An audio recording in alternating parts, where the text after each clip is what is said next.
Assalamualaikum warahmatullahi wabarakatuh. Saya dari tim kontra akan menyanggah argumen dari tim pro dengan mosi dalam negara pasca konflik, misal pasca perang, saudara, pergantian rezim, atau kolonialisme.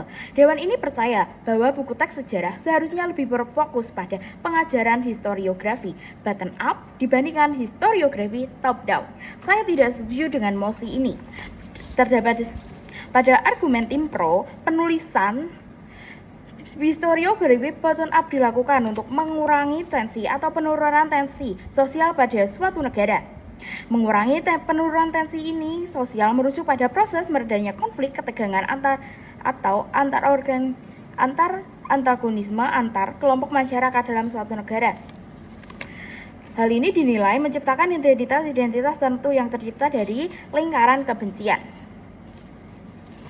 Pada akhirnya, penulisan sejarah yang dilakukan oleh korban atau orang yang mengalami peristiwa ini tidak disetujui karena hal ini menciptakan identitas tertentu yang tercipta dari lingkaran kebencian. Misalnya, jika ada keluarganya yang dibunuh, dengan ini korban dengan keluarga yang dibunuh ini akan menuliskan sejarah dengan pengujaran kebenciannya. Argumen yang kedua, tim pro menganggap pendekatan top down atau atas ke bawah yang hadir adalah pendewaan terhadap tokoh-tokoh tertentu dalam sejarah ini, dalam peperangan yang terjadi atau pemerintahan pada saat itu. Saya tidak setuju, padahal pendekatan top down ini sendiri lebih menekankan pada peristiwa-peristiwa sejarah, kebijakan pemimpin atau pemerintah ataupun tokoh penting yang dianggap menentukan arah sejarah ini.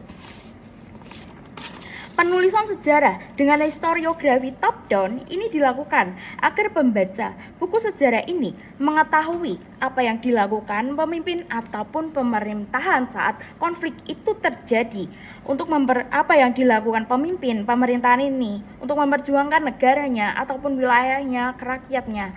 Perjuangan yang dilakukan ini dapat disoroti pada buku sejarah. Tokoh yang berjuang mati-matian demi wilayahnya ini banyak mengorbankan apapun demi wilayahnya. Tidak sedikit pahlawan atau tokoh ini gugur saat memperjuangkan wilayah atau rakyatnya. Pahlawan atau tokoh ini gugur ini dapat kita apresiasi atau dapat kita ingat selalu dalam penulisan sejarah secara top down ini.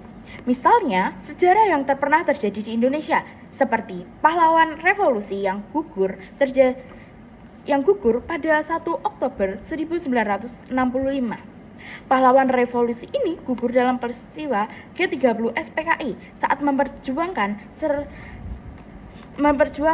ideologi Pancasila dan mempertahankan keutuhan negara Kesatuan Republik Indonesia dari upaya kudeta serta pergantian ideologi menjadi negara komunis. Hal ini dapat kita tulis sebagai sejarah top down yang memfokuskan perjuangan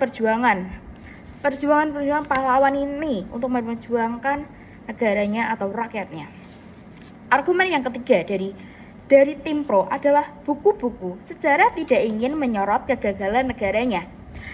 Saya tidak setuju. Mungkin yang dimaksud tim pro adalah buku-buku sejarah tidak ingin menyoroti kegagalan negara yang dilakukan oleh pahlawan atau pemerintah yang semulanya gagal itu.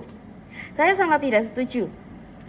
Padahal tokoh-tokoh ini mereka sangat memperjuangkan negaranya, wilayahnya untuk berhasil. Penulisan kegagalan ini dapat kita tulis dengan tujuan agar pembaca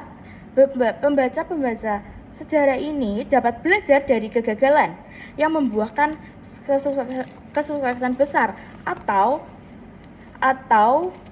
keberhasilan yang dicapai oleh pahlawan dan tokoh-tokoh itu.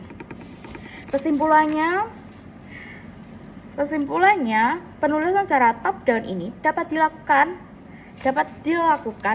pada penulisan buku sejarah. Sekian, wassalamualaikum warahmatullahi wabarakatuh.